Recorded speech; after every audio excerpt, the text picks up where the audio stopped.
Semoga semua dalam keadaan sehat, baik, dan bisa mengikuti perkuliahan ini. Sorry kalau saya sering noleh ke arah sini ya, karena saya lagi pasang dua monitor sembari memantau file PDF yang nanti akan kita pakai.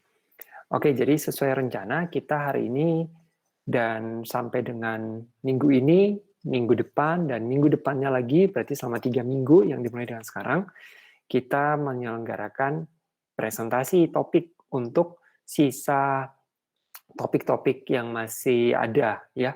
Sebenarnya sisa-sisa topik ini kalau kalian perhatikan ini bahkan melampaui dari rencana di course plan. Namun ada juga rencana di course plan yang tidak sepertinya tidak keburu untuk dilaksanakan. Sebagai contoh, kita sebenarnya semula tuh mau membentuk suatu kelompok-kelompok diskusi dan melakukan debat begitu. Cuman saya pikir pertama untuk melakukan debat itu kita nggak mungkin dong hanya berdebat 5 menit, 10 menit. Ya, akan sesuatu hal. Suatu debat itu bisa berlangsung sampai dengan 30-an menit, 1 jam, dan debat itu mau mengangkat topik apa dulu. Kalau semua kelompok melakukan debat, misalnya nih, saya mengangkat, oke, kita akan mengangkat debat terkait dengan, katakanlah yang terbaru, bagaimana dengan pembentukan isu penyeragaman yang bermotifkan pada balas dendam terhadap isu agama di Prancis. Apakah salah yang dilakukan oleh pihak si A misalnya gitu. Nah, di sini kita coba menyusun suatu argumen.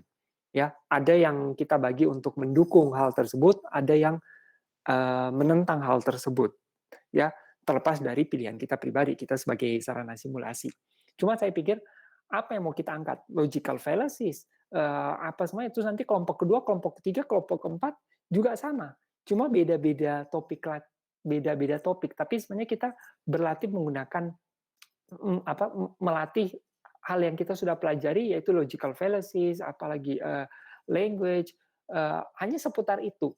Sedangkan masih ada hal-hal lain, analisis argumen, penalaran secara induktif, sains dan pseudoscience yang saya lihat itu sebenarnya menarik.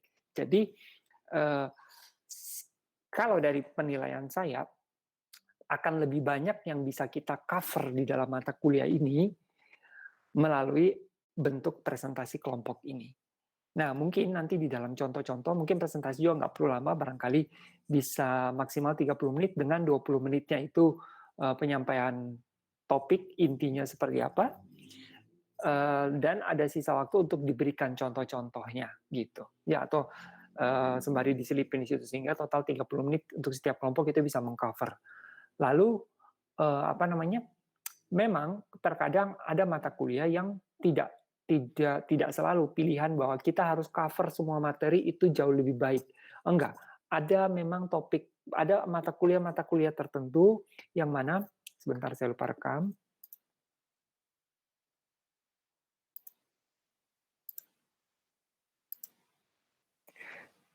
Jadi ada mata kuliah tertentu yang terkadang yang lebih tepat tidak mengejar cakupan materi secara keseluruhan, tetapi mengejar pemahaman dari hal-hal prinsip yang ada di mata kuliah tersebut. Namun untuk critical thinking, saya pikir ini lebih tepatnya pada mencakup topik-topik yang dibutuhkan. Dan kalau saya lihat ya sampai dengan chapter 15 dari buku Basham ini itu semuanya bagus sekali topiknya. Ya, secara sekilas biasa orang bilang critical thinking, ya biasalah itu sudah bisa kita terapkan dalam kehidupan sehari. Tetapi perlu kadang kita itu melihat ini itu masuk di dalam konsep apa. Contoh critical thinking juga akhirnya kalian bisa terapin. Contoh kalau saya ya, kalau saya kaitkan dalam bidang software development lah.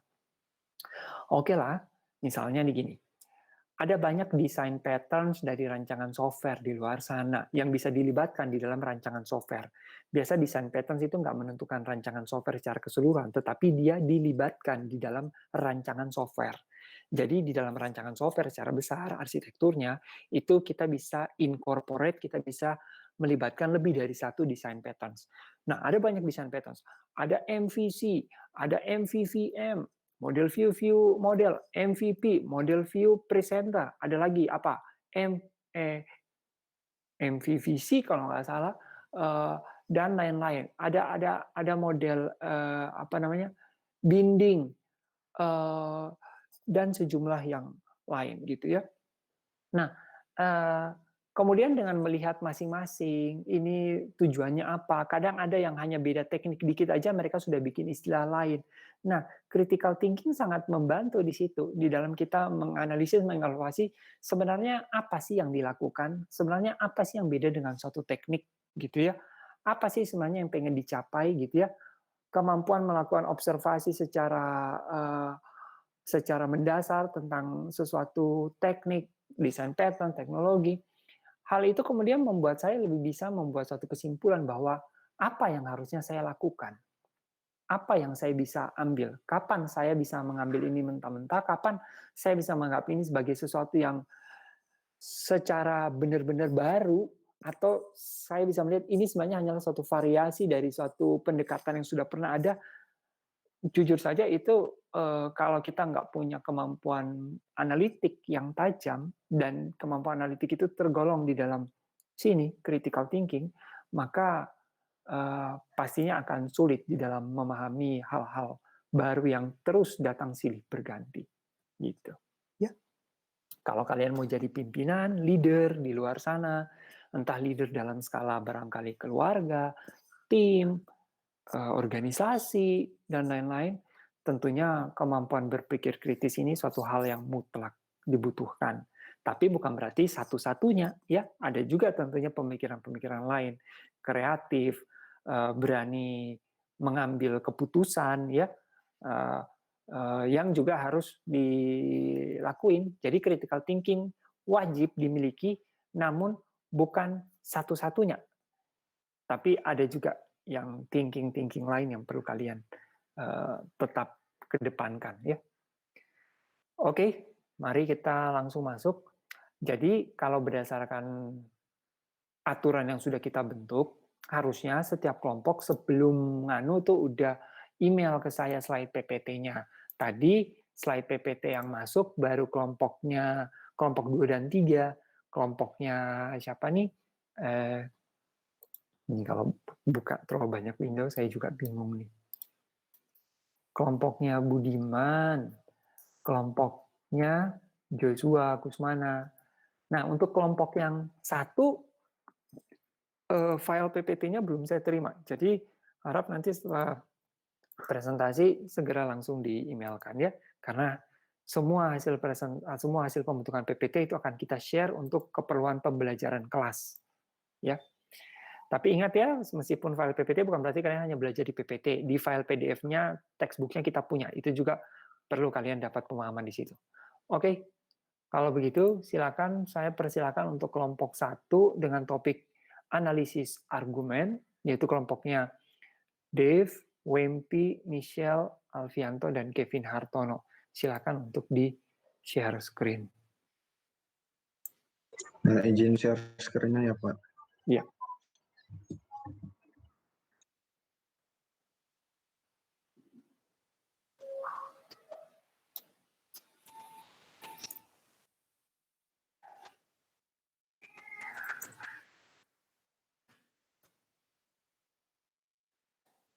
Ya, sudah kelihatan. Sip. Ya, oke. Selamat pagi, Pak, Pak Irvin dan teman-teman. Sekarang kami akan presentasi dari kelompok 1 terkait analisis argumen. Ya. Boleh next slide. Ya. Jadi ini agendanya. Jadi pertama tuh kita bakal diagramming short argument. Dilanjutkan dengan tips on diagramming arguments, kemudian summarizing longer argument, itu ada 4 yang bakal dibahas di situ. Ada paraphrasing, finding missing premise and conclusion, summarizing extend argument, dan terakhir common mistake to avoid in standardizing arguments. Nah, Bob Dylan ini saya dapat dari buku. Bob Dylan tuh bilang kita nggak bisa berpikir kritis kalau kita nggak bisa mengerti apa argumen yang dilontarkan gitu. Jadi salah satunya ya dengan menganalisa argumen tersebut. Nah, yang pertama bakal saya jelasin adalah tentang bagaimana membuat diagram dari sebuah argumen yang pendek. Boleh next?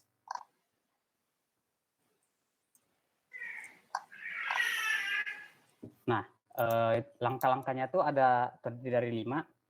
Langkah yang pertama itu baca seluruh argumen, terus lingkari semua kata indikator untuk premis ataupun konklusi. Kata indikator tuh kalau yang kita pelajari itu word indicator tuh udah pernah kita pelajari di bab 2 kalau nggak salah. Itu misalnya ini contohnya. The deathly penalty should be abolished, maksudnya hukuman mati harusnya dihilangkan karena dia racial discriminatory, terus tidak ada juga alasan bahwa hukuman mati itu lebih efektif daripada dipenjara seumur hidup. Dan bisa juga innocent people, maksudnya orang yang nggak bersalah itu dihukum mati. Gitu. Jadi kita udah baca keseluruhan, terus lingkari mana yang word indikatornya. Di sini tuh ada kata because. Ini indikator. Itu termasuk salah satu word indikator untuk premis biasanya. Nah, 2 adalah setiap argumen, setiap statement yang ada di argumen itu kita berikan nomor. Jadi kita beri statementnya itu kan bisa ada konklusi atau premis. Nah, nomor 1 ini kita kasih yang hukuman mati harus dihilangkan. Itu dikasih nomor 2, 3 dan selanjutnya. Setelah itu kan dari sini kita bisa tahu tuh ternyata konklusinya itu yaitu the deathly penalty should be abolished. Sehingga di nomor 3 itu kita letakkan si konklusinya itu di bagian bawah. 2 dan 3, 4 itu kan adalah premis. Nah, kita letakkan di bagian atasnya. Iya, sembari saya tambahin juga, Wendy ya. Jadi kita menyimpulkan bahwa 1 itu sebagai suatu conclusion, sedangkan nomor 2, bulatan 2, 3, 4 sebagai premis yang menjadi alasan kenapa konklusi itu harus terjadi. Nah, tentunya kita harus menganalisis juga suatu bentuk kalimat, suatu paragraf gitu ya. Dan di sini yang kadang tuh menjadi tantangan di dunia nyata, kadang tidak semua orang mampu menyusun suatu kalimat yang baik. Nah, ini kembali ke problem yang tadi, yang kita pernah bahas di topik language, gitu. Jadi kalau kalian menemu suatu tulisan atau ketemu suatu pemaparan dari orang yang memaparkan aja, atau orang yang melakukan aja itu sudah nggak benar formatnya, bisa jadi pembentukan analisis kita juga menjadi tidak sempurna hasilnya. Ya, nah itu harus kita sadari. Tentunya kalau contoh yang diangkat di sini, tentu itu satu contoh yang struktur kalimatnya sudah baik ya. Oke, lanjut, Men. Oke, bisa next slide. Nah, langkah keempat tuh hilangkan si argumen yang tidak relevan. Artinya dia bukan konklusi maupun bukan premis juga. Kalau di struktur kalimat yang tadi itu baik 2, 3, 4 tuh semuanya relevan. Nah, yang nggak relevannya nanti ada contohnya. Nah, setelah itu kelima kita gambarkan panah untuk menghubungkan sebuah premis dengan konklusinya. Seperti kita bisa lihat nomor 2, 3, 4 itu tuh adalah premis yang mendukung konklusi pada statement nomor 1. Boleh next dulu. Nah, premis itu sendiri tuh ada dibagi 2, yaitu premis provide independent support dan linked support. Kalau independent support itu tuh kalau misalnya salah satu argumennya salah satu premisnya kita hilangkan, maka premis yang mendukung si conclusion-nya itu tuh tidak lemah. Jadi misalnya kita hilangkan 2, 3 dan 4 itu tidak menjadi lemah karena kita hilangkan premis nomor 2. Sedangkan kalau linked support, misalnya nih kita baca contohnya aja. Every member in Applewood Association is more than, jadi setiap member di Applewood Association itu berumur 50 tahun lebih.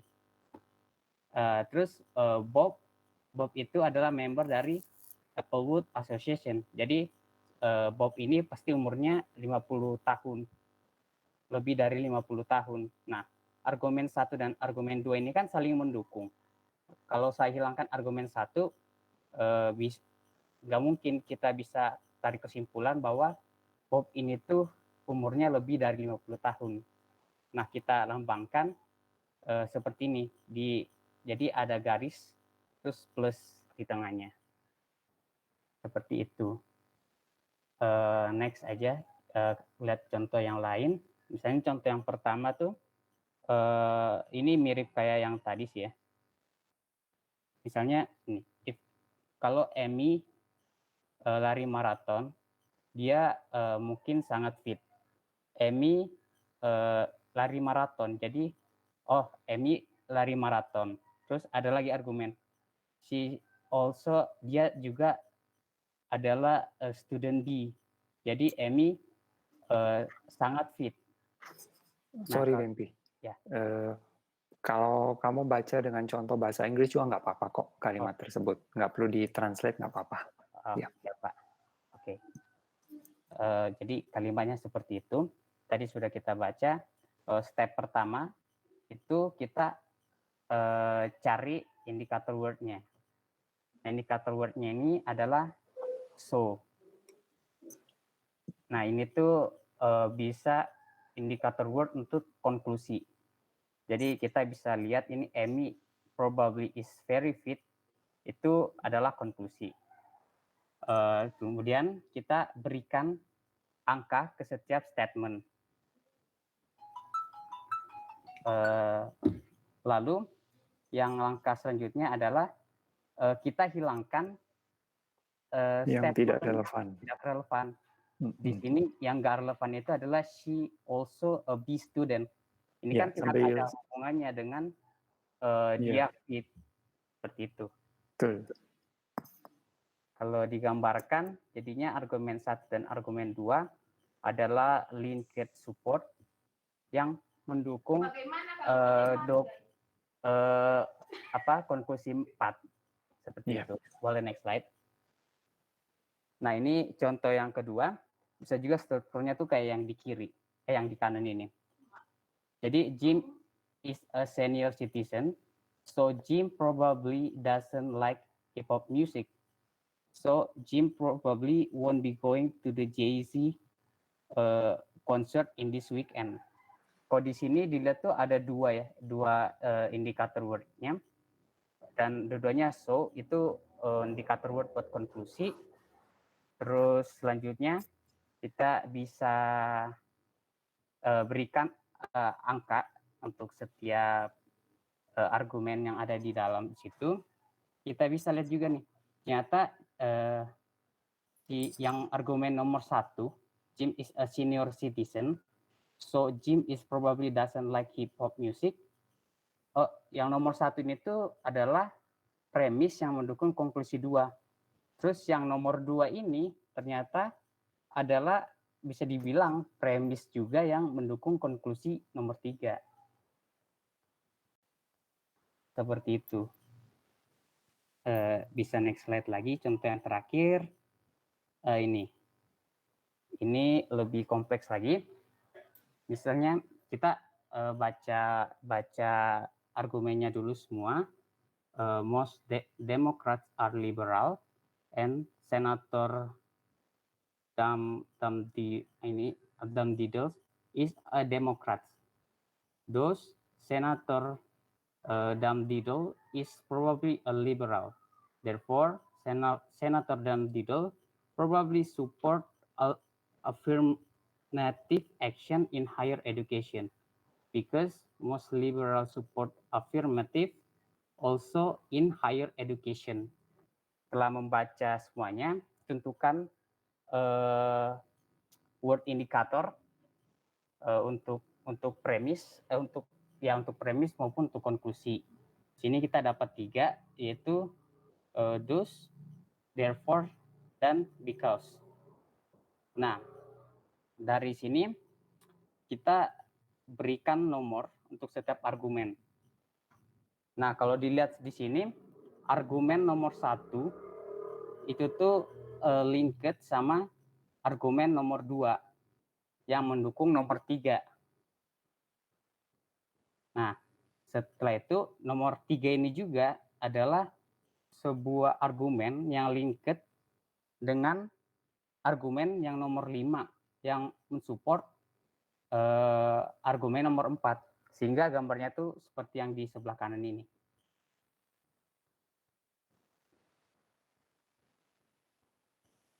Nah, oke, boleh next slide. Nah, ada beberapa tips untuk menggambar argumen, memetakan argumen tadi. Yang pertama, cari ide utamanya dulu. Soalnya bisa aja kayak tadi yang contoh sebelumnya tuh, bisa aja ada dua konklusi dalam satu argumen, tapi cari konklusi yang utamanya dulu. Nah, kemudian yang kedua adalah perhatikan word indicator, lebih khususnya tuh kata yang since dan because. Yang ketiga itu dalam satu kalimat itu biasanya tuh ada kata and. Nah, kata and ini tuh bisa aja berarti dalam satu kalimat bisa terdapat 2 argumen. Misalnya yang kayak contoh di bawahnya itu never fly cattle car airlines. They never on time and the food tastes like warm over cardboard. Nah, di kalimat they never on time and the food tastes like warm over cardboard, ini kan ada kata and. Nah, kalau kita gambarin kasih angka nanti, di sini tuh ada 2 argumen.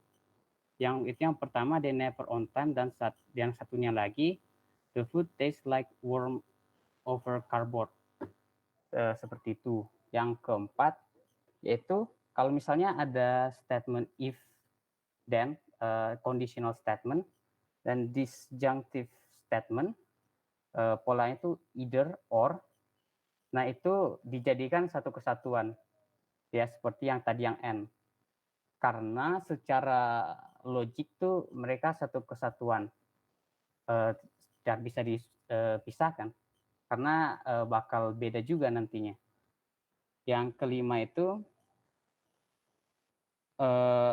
jangan menggambar ke diagram itu kata yang bukan statement. Jadi tadi kan statement tuh yang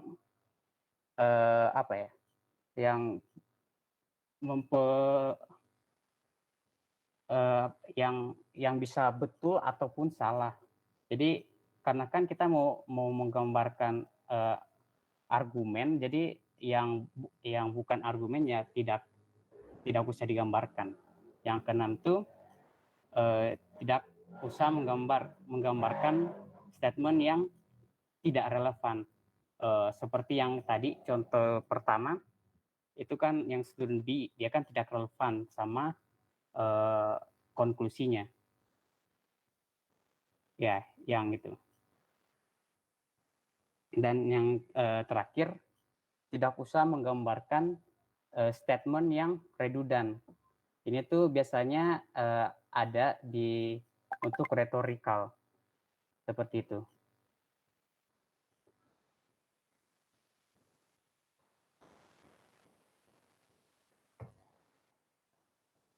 Oke, saya melanjutkan subtopik selanjutnya. Jadi subtopik selanjutnya ini ada summarizing longer arguments. Kenapa summarizing longer argument ini ada? Karena tadi kalau menggunakan diagram itu, kalau kita melakukan peringkasan terhadap argumen yang cukup panjang akan kurang efektif. Jadi apa sih sebenarnya summarizing longer arguments ini? Jadi itu bagaimana cara kita menarik semua inti atau poin-poin utama dari sebuah argumen yang tentunya panjang, tapi tidak menghilangkan inti atau isi sebenarnya dari argumen yang kita ringkas tersebut. Nah, terus di sini ada bagian kenapa sih kita melakukan namanya summarizing longer arguments ini. Yang pertama itu argumen yang panjang itu relatif membosankan dan membingungkan. Tentunya dengan argumen yang cukup panjang itu saat kita melakukan diagramming argumen itu akan menjadi sulit dan cukup menguras waktu tentunya. Terus yang kedua itu ada meringkas lebih baik daripada membuat diagram. Ini kaitannya dengan poin yang satu tadi karena membosankan dan membingungkan. Terus yang poin yang terakhir itu dengan meringkas itu poin-poin utamanya itu disampaikan dengan lebih ringkas. Next. Di summarizing longer arguments ini ada 3 teknik yang diberikan. Yang 2 diantaranya itu adalah 2 keterampilan umum analisis argumen. Yang dimana itu yang pertama paraphrasing, yang kedua itu finding missing premise and conclusion. Next. Dan yang selanjutnya itu yang metode yang diperkenalkan oleh yang pembuat bukunya itu ada namanya summarizing extended argument atau disebut standardization method. Next. Jadi apa sih paraphrasing itu? Jadi paraphrasing itu kita menyampaikan ulang poin-poin utama dari sebuah argumen secara ringkas dan mudah dipahami dengan menggunakan kata dan perasa kita sendiri atau yang berbeda tanpa menghilangkan inti dari argumennya. Terus next. Ini ada aspek penting dari kita melakukan paraphrasing. Yang pertama itu poin akuratnya. Dalam melakukan paraphrasing itu tentu harus akurat. Dia harus sesuai dengan makna yang dimaksudkan oleh penulis. Jangan sampai ada distorsi atau bias distorsi. Dan bias di sini maksudnya ada penyimpangan dari argumen yang asli dengan argumen yang telah diringkas. Terus yang kedua itu ada clear. Aspeknya itu harus jelas, tidak bertele-tele dan mudah dipahami. Terus yang ketiga ada konsis. Maksud konsis ini yaitu argumennya konsisten. Esensi dari argumen tersebut harus tetap ada tentunya. Tanpa ada yang tadi poin pertama ada distorsi atau bias. Terus yang terakhir itu poinnya yaitu charitable, yaitu menafsirkan argumen yang didukung dengan bukti. Maksud di sini kita mengira-ngira tapi tetap harus ada bukti yang mendukung dari argumen asli yang kita ringkas. Ini contoh-contohnya dari yang poin-poin tadi tentang aspek pentingnya. Untuk di bagian akuratnya itu ada di original pesetnya diferensiasi sebagai pendekatan instruksional mendukung keseimbangan antara gaya siswa dan kemampuan siswa. Instruksi yang dibedakan memberi siswa untuk memproses dan menginternasionalisasi konten dan untuk membangun pembelajaran baru agar maju secara akademis. Kalau lihat di sini agak cukup panjang ya di sini. Jadi untuk paraphrasing itu lebih singkatnya di sini guru menggunakan instruksi yang berbeda-beda untuk membantu siswa dalam belajar. Mungkin guru untuk memenuhi kebutuhan belajar dan keterampilan setiap siswa. Dapat lihat perbedaannya di sini. Tetapi arti dari passage yang original itu tetap tersampaikan di paraphrasingnya. Terus yang kedua itu ada yang clear. Di sini ada original passage-nya. Hidung tersumbat dan suhu tubuh yang tinggi adalah tanda Anda mungkin terserang influenza. Sebenarnya kata hidung tersumbat dan suhu tubuh ini dapat dibuat lebih jelas lagi dengan mengganti kata demam dan hidung tersumbat. Dan kata influenza tersebut bisa diganti juga dengan gejala flu. Terus next step. Terus yang contoh yang untuk poin yang ketiga konsis. Di sini ada harga liburan resort biasanya sudah termasuk makan, tips sewa peralatan yang membuat perjalanan Anda lebih hemat. Kalau dilihat sini ada 18 kata, sedangkan setelah di paraphrasing dia menjadi 9 kata, yaitu liburan resort all in one memberikan paket perjalanan yang ekonomis. Ini membuat lebih singkat, tapi arti dari original passage itu tetap sama. Terus yang terakhir itu ada charitable. Ada original passage di sini, dia punya banyak barang untuk dibuang. Di sini kita bisa mengira-ngira maksudnya barang yang dibuang ini barang yang berharga atau enggak. Tapi di paraphrasing sini kita mengasumsikan bahwa dia perlu menyingkirkan banyak sampah. dari banyak barang yang ingin dibuang itu kita artinya sebagai sampah. Oke, next. Oh, ini dilanjutkan ke tangan saya. Jadi selanjutnya saya menjelaskan jadi tentang finding missing premise and conclusion. Nah, dalam kehidupan sehari-hari itu sering banget, bukan sering juga, tapi kadang-kadang kita dapat argumen yang kadang premis sama konklusinya itu nggak tertulis atau enggak bersifat tersirat. Nah, argumen-argumen yang kayak gitu disebutnya sebagai argumen yang enthymeme. Saya nggak tahu cara ngomongnya. Jadi cara untuk mencari tahu ini premis atau konklusinya itu pertama itu menginterpretasikan maksud dari kalimat si yang berargumen. Jadi maksudnya itu kita benar-benar interpretasi kayak contohnya salah satunya ini kayak yang pertama store clerk bilang I'm sorry I can sell you any beer you're under 21. Nah, kalau kayak gitu kan berarti si store clerk ini maksudnya nggak bisa ngejual bir ke orang ini karena umurnya masih 21 di bawah 21. Jadi konklusinya si orang yang mau beli ini umurnya masih 21 di bawah 21. Itu salah satunya. Terus yang kedua tadi harusnya be charitable, saya nggak tahu charitable bahasa Indonesianya yang cocok apa. Ini maksudnya si argumen yang nggak punya premis sama konklusinya ini kira-kira diinterpretasi dengan caranya yang pertama itu dibikin paling cocok, kira-kira apa ya premis sama konklusinya yang paling cocok. Terus yang kedua itu si argumen tersebut ditambahin premis atau conclusion yang hilangnya itu menjadi agar argumennya tersebut terdengar lebih baik lagi daripada argumen yang si penyebut si arguernya itu bilang. Jadi tadi contohnya yang kedua ini itu ini nggak punya konklusi. Ya, konklusinya agak tersirat. Jadi advertisement, the bigger the burger, the better the burger. Burgers are bigger at Burger King. Artinya kan konklusinya di sini tersirat bahwa burger yang ada di Burger King itu lebih baik.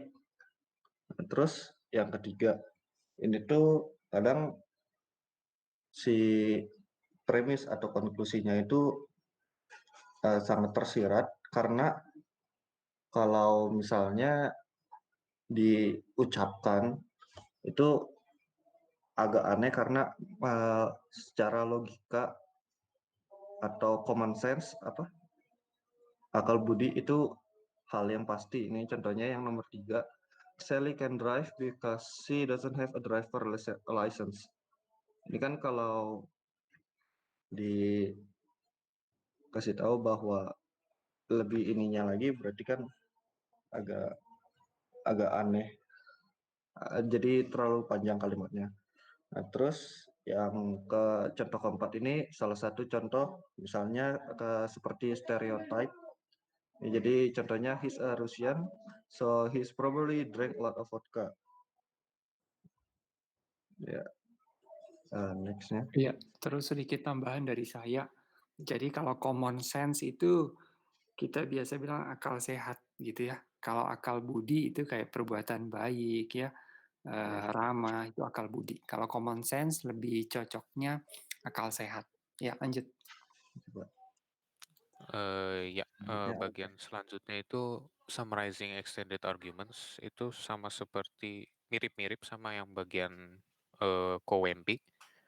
Jadi kalau di extended arguments ini dia mengutamakan penggunaan standardization yang itu dipakai untuk meringkas argumen panjang.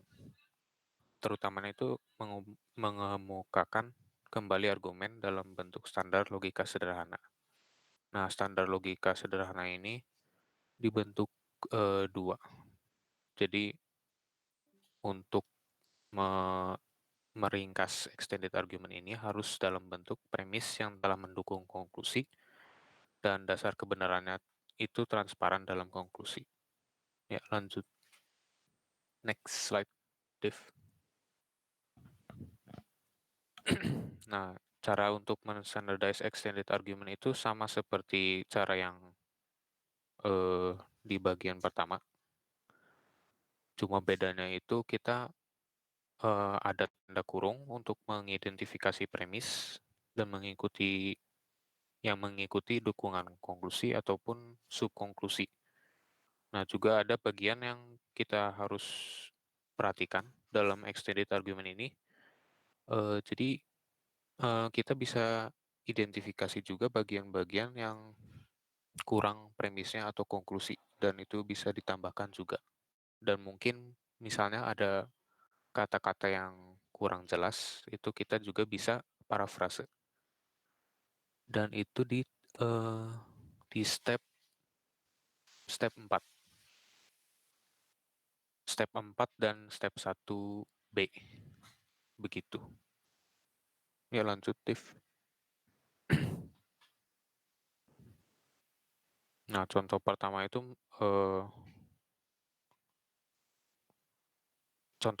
itu kita bagi setiap kalimat itu menjadi penomoran premis, yaitu yang nomor 1 itu kalau dari buku itu adalah the desire for perfect happiness is inborn in all of us. It is a universal human longing. It is rooted in human nature. Dan selanjutnya untuk nomor selanjutnya. Dan tentunya bentar deh. Tentunya kalau konklusi itu dalam contoh ini diindikasi dengan kata therefore, dan itu juga ditempatin dalam nomor yang terakhir. Nah, untuk extended argument ini, pertama itu sama seperti bagian KWMP, kita menomori semua premis dan konklusinya, lalu kita mengidentifikasi apakah ada premis yang irrelevan. Tentunya dalam contoh ini tidak ada yang irrelevan premis-premisnya, semuanya digunakan dan mendukung konklusinya. Lalu lalu kita cek apakah ada premis atau konklusi yang tidak disebut dalam argumen. Tentunya sudah disebut semua. Dan lalu terakhir itu, apakah kita perlu menambahkan sebuah premis atau konklusi untuk dukungan argumen. Dan tentunya sepertinya sudah jelas ya. Sepertinya dalam contoh ini sudah jelas dukungan untuk konklusinya. Oke. Selanjutnya, Dev, contoh yang kedua. Nah, kalau dalam contoh kedua ini, bedanya itu dalam extended argument contoh kedua, konklusinya itu tidak disebut, dan itu bisa dilihat dalam kalimat so seeing a future event seems to imply both that it has and has not happened, and that's logically impossible. Nah, kalau dalam contoh ini itu sudah jelas bahwa konklusinya itu bagian and that's logically impossible. Dimana kalau kita lihat lagi, coba Dev ke slide pertama, summarizing extended argument. Nah, yang ini, kalau kita sesuaikan dalam standar logika sederhana itu, kita harus menentukan semua premis yang telah mendukung konklusi dan dasar kebenarannya itu transparan kan. Nah, coba balik lagi ke contoh 2. Nah, dalam contoh ini itu kebetulan konklusi ini disebutnya baru sebagiannya saja gitu, dan itu kita kategorikan sebagai subkonklusi. Nah, caranya bagaimana kita menggantikan subkonklusi ini menjadi sebuah konklusi. Nah, kalau dari buku itu kita bisa menggantikan kata-katanya menjadi bentuk kalimat SPOK yang komplit. Dan kalau di buku itu dikatakan sebagai therefore it is logically impossible to see a future event, karena premis 1 dan kedua itu eh, sudah menandakan informasi tersebut. Begitu. Selanjutnya, contoh ketiga. Nah, Oke, sambil dipercepat ya. iya Pak. Nggak apa-apa. Kalau untuk contoh 3 itu singkat cerita saja ya. Jadi contoh ketiga ini menceritakan tentang pajak sekolah yang dalam situasi itu dana sekolah itu tidak bisa mendukung fasilitas sekolah seperti makanan, buku, meja, kursi, dan segalanya gitu. Dan dan dalam contoh ini itu administrasi atau seperti bagian hima kuliah itu menganjurkan sebuah voting untuk menaikkan pajak sekolah agar fasilitas sekolah itu bisa dilanjutkan lagi dari pemerintah, begitu. Dan step-stepnya itu sama seperti contoh-contoh sebelumnya, tapi tentunya ini setiap paragraf itu dijadikan sebuah premis. Dan kalau dalam contoh ini itu setiap paragraf itu sudah mendukung konklusinya, yaitu konklusinya itu jadi voting untuk pajak sekolah naik itu harus dianjurkan gitu. Oke, selanjutnya contoh keempat. Nah, untuk contoh ini singkat cerita itu menceritakan bahwa nilai itu tidak sepenting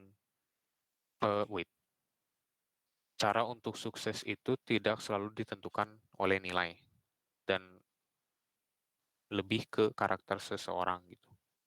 Dan bedanya contoh 4 sama 3 itu, kalau di contoh 4 itu ada beberapa premis yang irrelevan yang seperti pada paragraf kedua dan paragraf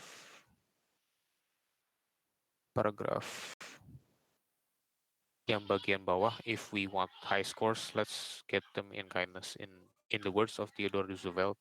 Nah, yang bagian itu sebenarnya tidak relevan pada konklusi contoh ini, karena sebenarnya quote yang digunakan itu tidak mendukung apa yang pengen disampaikan dalam contoh ini, yaitu konklusinya itu memberitahu bahwa untuk menjadi seorang sukses itu tidak memerlukan nilai gitu. Begitu sih, cuma sekian. Selanjutnya common mistakes. Nah, jadi yang terakhir itu ada common mistake to avoid in standardizing argument. Nah, untuk ini tuh butuh latihan dalam menjadi ahli gitu, dalam menstandarisasi argumen. Nah, berikut ini ada beberapa kesalahan yang harus diperhatikan. Ini tuh contoh yang incorrect dulu. Jadi yang pertama itu, kita jangan menulis kalimat yang tidak lengkap gitu. Contohnya seperti ini, karena hewan dapat merasakan sakit dan penderitaan, oleh karena itu membunuh atau menganiaya hewan adalah hal yang salah. Nah, di sini tuh kalimat satunya tidak benar gitu, jadi tidak lengkap, bukan merupakan kalimat yang penuh. Karena argumennya kan harusnya seluruhnya itu terdiri dari pernyataan. kalimat yang lengkap yang harus dimasukin ke standarisasi argumen. Nah, oleh karena itu, untuk yang contoh 1 itu incorrect gitu, salah. Coba ke next slide-nya. Nah, untuk yang benernya itu, di yang contoh pertama itu, kita menghilangkan kata karenanya. Jadi, hewan dapat merasakan sakit dan penderitaan, oleh karena itu membunuh atau menganiaya hewan adalah sesuatu yang salah. Itu contoh yang pertama. Baik lagi. Terus yang kedua itu jangan menyertakan lebih dari satu pernyataan dalam satu baris. Nah, ini tuh jadi kan ada kalimat presiden harus resign atau mengundurkan diri karena dia tidak menikmati lagi kepercayaan dari dewan pengawas gitu. Ini tuh salah. Jadi seharusnya yang next. Nah, seharusnya itu tuh jadi dua statement gitu. Jadi presiden tidak menikmati lagi kepercayaan, oleh karena itu dia harus resign. Nah, itu baru pernyataan yang benar. Kalau yang tadi tuh jadinya nggak nyambung gitu, kayak presiden harus mengundurkan diri karena dia tidak lagi menikmati kepercayaan. Kayak kurang, jadi statement-nya lebih dari satu, tapi jadinya nggak nyambung gitu. Terus yang ketiga tuh, contoh ketiga, jangan menceritakan apapun yang bukan pernyataan. Nah, di sini tuh ada contohnya,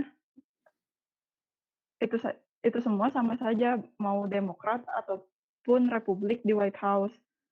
Nah, yang keduanya tuh oleh karena itu, kenapa kita harus peduli? Itu tuh jadinya dia merupakan kayak bukan statement, tapi kayak pertanyaan retoris, atau itu tuh majas berupa pertanyaan yang sebenarnya tidak perlu dijawab gitu. Jadi bukan sebagai pernyataan. Nah, itu nggak boleh.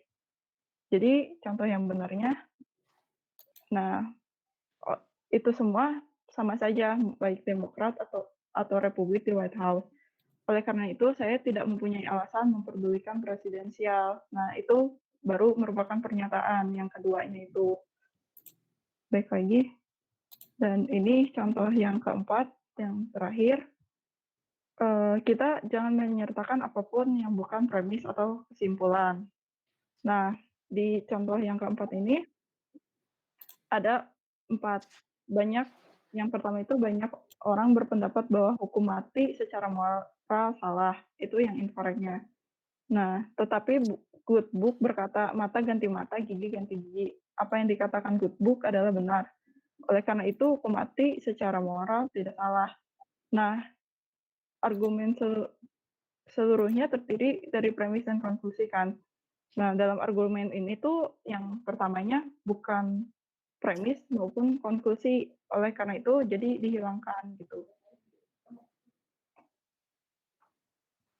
Udah sih. Next. Sekian presentasi dari kami. Oke. Ya, baik. Oke, terima kasih Michelle, Kevin, DAV, Alfianto, dan Wempi ya atas presentasinya. Secara kelengkapan saya lihat sudah baik, kerapihan juga. Kalau nilai presentasi ini individu dari masing-masing, tapi secara overall semua sudah baik. Memang waktunya agak berlebihan, tapi saya pikir ini karena trial ya, tentunya kelompok-kelompok pertama mereka baru melihat, wah ternyata panjang. Ya, ini menjadi masukan juga buat kelompok-kelompok yang berikutnya. Kita memang nggak bisa selalu tuh ketika ngejelasin kita harapkan semua orang pasti langsung paham, ya nggak mungkin. Jadi biarlah kita memperkenalkan, dan untuk bisa lebih paham, lebih jelas, lebih lanjut, memang ya mahasiswa tersebut harus mampu menggali lagi sendiri gitu ya. Jadi tidak apa-apa jika penjelasannya ada beberapa hal kalian pikir waduh ini udah dijelasin panjang lebar. Kadang iya, tapi kadang juga tidak. Kadang mahasiswa yang namanya mahasiswa ya harus mampu kemudian menggali. Yang penting kita sudah ada berikan suatu ancaran arahan. Oke, Berikutnya untuk kelompok 2.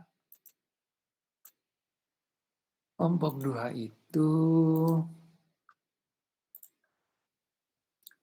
kelompoknya Anthony ya, Anthony, Kevin, Budiman, dan Jason, Nathaniel. Ya, silakan.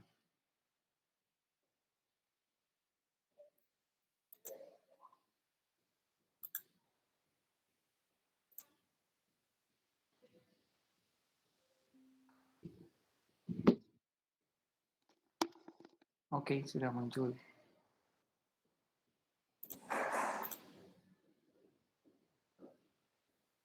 Selamat siang Pak Irvin, sama Siang. saya di sini, kami di sini akan mempresentasikan evaluating arguments and truth claims. Ya. Yang pertama tuh ada good arguments, yang di sini tuh definisi dan contoh argumen yang baik. Terus kedua tuh ada accept premise, waktu yang masuk akal untuk menerima argumen. Terus yang ketiga ada refuting, cara dan contoh untuk menyangkal argumen. Yang pertama ke good argument dulu. Apa sih good argument itu? Yang membuat argumen bagus tuh kayak gimana gitu. Terus good argument tuh biasanya dirancang untuk meyakinkan pembaca atau pendengar tentang suatu poin atau ide tertentu. Alasan yang diberikan untuk menerima kesimpulan argumen adalah premis. Nah, kemampuan untuk mengidentifikasi argumen itu sangat penting bagi kita supaya bisa menerima gitu kapan argumen yang masuk akal itu bisa diterima atau enggak. Terus selanjutnya ini ada ciri-ciri argumen. Yang pertama, argumen yang baik tuh harus memiliki premis yang benar. Terus yang kedua, argumen yang baik harus valid dan kuat. Valid atau kuat. Nah, yang ketiga tuh ada premis argumen yang baik tidak boleh menimbulkan pertanyaan. Yang keempat, ada premis argumen yang baik harus masuk akal dan relevan dengan kesimpulan. Tapi di sini tuh argumen yang meyakinkanku belum tentu bagus.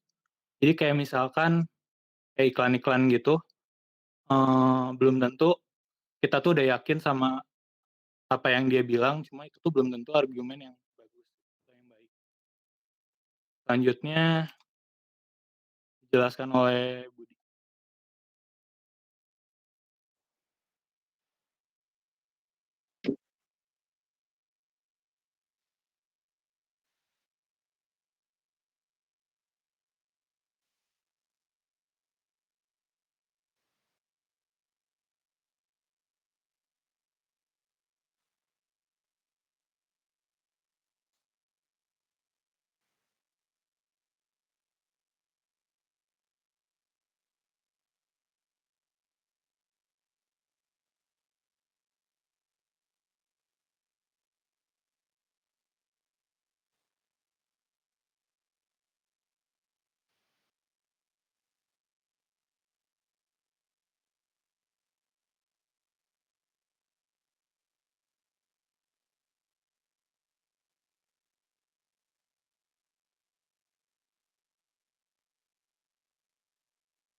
Kalau tadi kita udah bahas tentang good argument.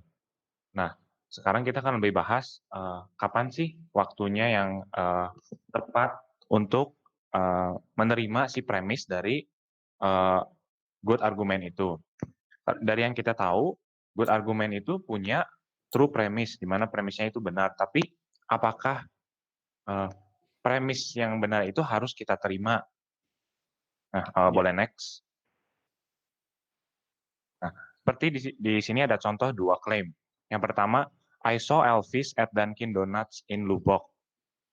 Dan yang kedua, "Women are more superstitious than men." Nah, ini adalah contoh sebuah premis yang tanpa disertai argumen apa-apa. Sehingga, tanpa disertai argumen apa-apa, tanpa ada support apa-apa, itu jadi lebih susah untuk dibuktikan. Jadi, atau mungkin juga tidak mungkin untuk dibuktikan atau diverifikasi oleh kita. Makanya, eee, gimana caranya kita supaya, eee, tahu waktunya kapan untuk menerima sebuah klaim atau premis, itu ada yang namanya Principle of Rational Acceptance. Boleh next. Kalau Elvis yang dimaksud di situ semua tahu ya, Elvis apa maksudnya? Elvis Presley ya, yang penyanyi legendaris itu. Oke, tentu. Lanjut. Oke. Nah, Principle of Rational Acceptance itu ada 3. Yang pertama, claim does not conflict with personal experience that we have no good reason to doubt. Jadi klaimnya itu tidak, berdasarkan pengalaman pribadi kita. Kemudian, maksudnya tidak, nyambung gitu kan, dengan apa yang pernah kita, alami. Kedua, claim does not conflict with background beliefs that we have no good reason to doubt. Ya. Ini akan dijelaskan lagi di berikutnya. Dan yang terakhir adalah claim comes from a credible source. Nah, Boleh jadi di-next.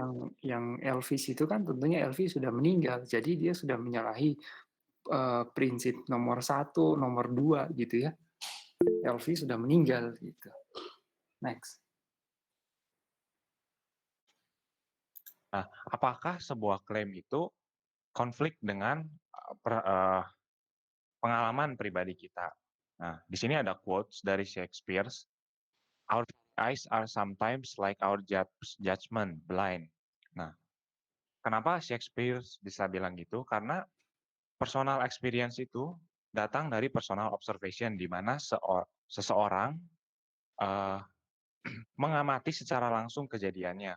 Tapi bukan berarti mengamati secara langsung kejadiannya itu membuat sebuah kejadian itu menjadi kejadian yang benar. Karena personal observation sendiri bisa ada bias yang terjadi. Seperti pada contohnya, misalnya ada sebuah kepercayaan tertentu yang orang percayai, atau rasa takut, atau ekspektasi berlebihan terhadap satu hal sehingga dia menganggap apa yang dia observasi itu merupakan hal yang benar. Nah, bisa juga terjadi karena lingkungan yang tidak terlalu mendukung. Seperti pada contoh misalnya di saat waktu observasi seseorang, lingkungannya gelap, atau seseorang memang mempunyai penglihatan yang kurang jelas, atau menggunakan alat ukur yang tidak jelas. Atau bahkan juga kita sebagai manusia bisa mengalami kegagalan ingatan, di mana misalnya di saat ada sebuah pressure di suatu kejadian tertentu, kita cenderung tidak akan terlalu mengingat detail kejadiannya. Boleh di next. Nah, berikut ada contohnya. Seperti misalnya ada anak kecil bilang, melihat monster ada di lemari. Nah, menurut anak kecil itu, monster yang ada di lemari itu nyata. Karena berdasarkan dia melihat sendiri ada monster di lemari. Cuman hanya bisa kita, seperti yang sudah dibahas, bahwa bisa terjadi bias. Si bias ini bisa terjadi karena misalnya anak kecil itu takut dalam kegelapan. Kemudian saat dia tertidur, ruangannya gelap dan melihat sosok jaket di lemari yang dia anggap sebagai sosok orang. Nah, kemudian contoh kedua, the referee is partial to the other team. Ini wasitnya memihak ke tim lain, misalnya. Nah, hal ini bisa terjadi karena kita punya ekspektasi yang tinggi terhadap tim yang kita dukung.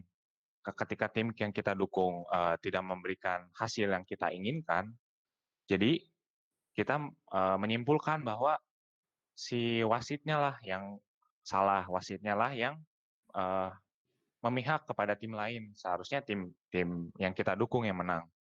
Kemudian yang ketiga, caffeinated coffee drinker feel more alert. Ini orang yang meminum kopi dengan kafein itu merasa lebih segar, lebih waspada orangnya. Nah, ini juga merupakan bias karena dia memiliki kepercayaan bahwa kalau kafein itu merupakan suatu substans yang bisa membuat seseorang bangun. Iya. Jadi seorang yang minum kopi bisa merasa dirinya lebih segar, padahal mungkin sebenarnya dia itu lelah badannya. Kemudian next. Nah, yang kedua, does the claim conflict with our background beliefs? Apakah klaim yang itu konflik dengan background beliefs? Background beliefs kita ini bukan hanya konteks di kepercayaan, tradisi, dan agama, namun di pengetahuan yang kita udah miliki, pengetahuan yang memang sudah kita percayai. Di sini ada quotes dari Hama, dari karakter dari Lord of the Rings. In doubt a man a word will trust his own wisdom. Jadi di saat suatu kejadian yang tidak bisa dia percayai, dia akan mempercayai apa yang sudah dia miliki dari awal, apa yang sudah dia percayai dari awal. Nah, kemudian bisa di next. Nah, contohnya di sini.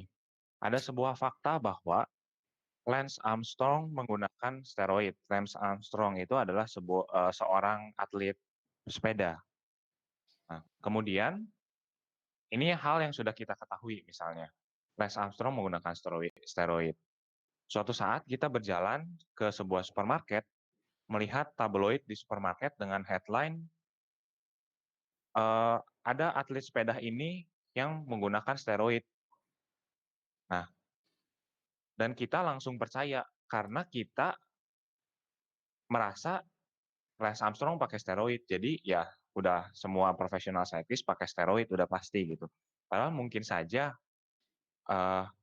si atlet sepeda yang diceritakan oleh tabloid ini memiliki sakit tertentu yang harus membuat dia menggunakan steroid. Nah, jika terjadi konflik dengan background belief yang kita miliki, biasanya klaim itu akan sangat mudah diterima meskipun kolerasinya sangat kecil. Gitu. Oke, next. Nah, yang terakhir, does the claim come from a credible source? Apakah sebuah klaim itu datang dari sumber yang kredibel, yang bisa kita percayai? Sini ada sebuah quotes, to accept anything without questioning is to be somebody else puppet, a second hand person. Jadi kalau kita langsung percaya apa adanya, itu diibaratkan sebagai puppet atau boneka yang dikendalikan oleh orang lain. Nah, Iya.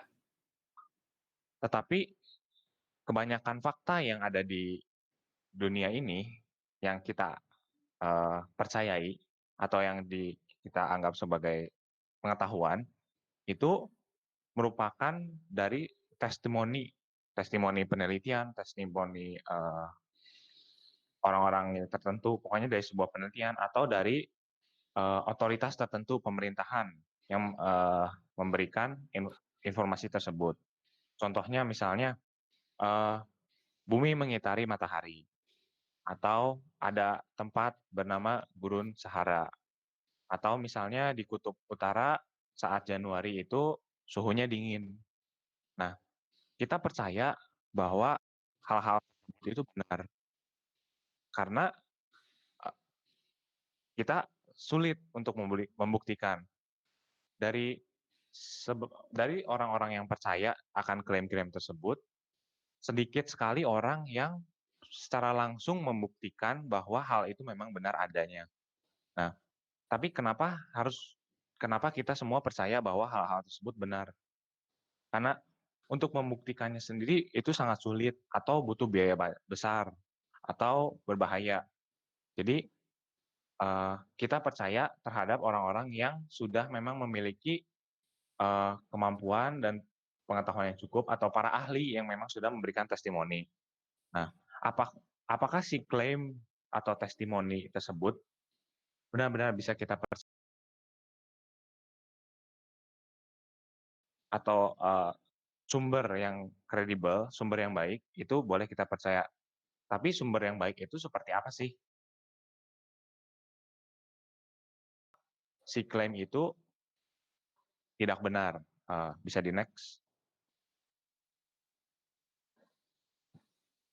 Nah, ini adalah hal-hal yang harus kita perhatikan dari sebuah klaim. Misalnya, contohnya pertama, source tidak datang dari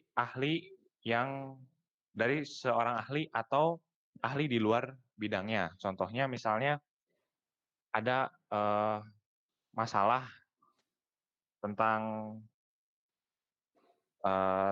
astronomi, namun yang berbicara adalah seorang dokter gigi misalnya. Nah, yang kedua adalah akurasi dari observasi dipertanyakan. Kenapa akurasi dari observasi? Di sini disebutkan personal observation. Seperti yang tadi sudah kita bahas, personal observation yang membuat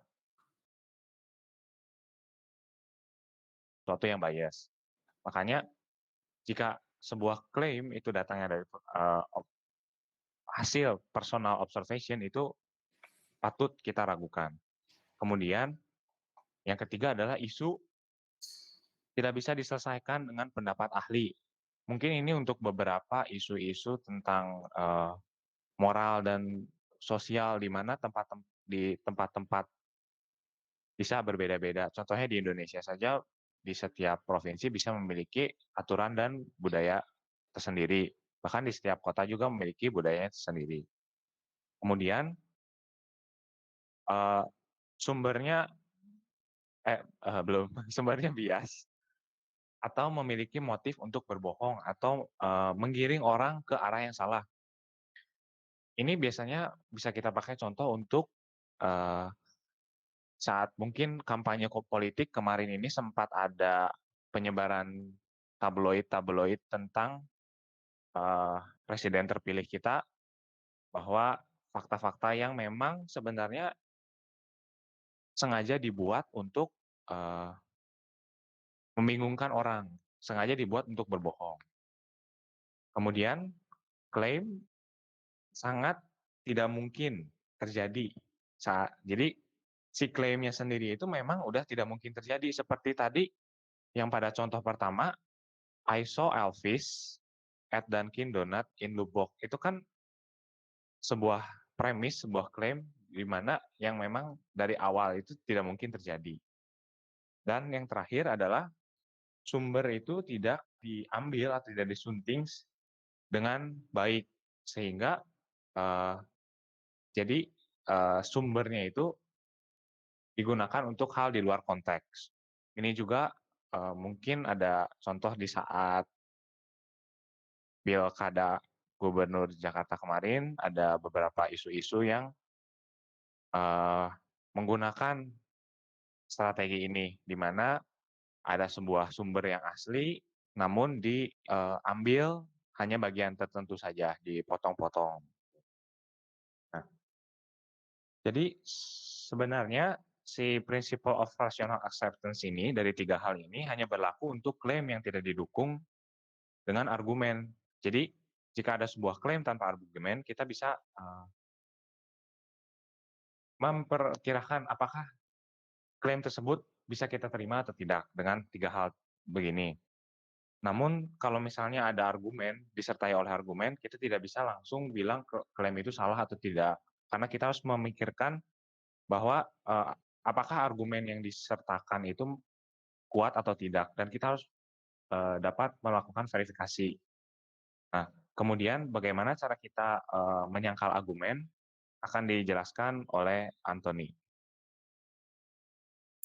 Next.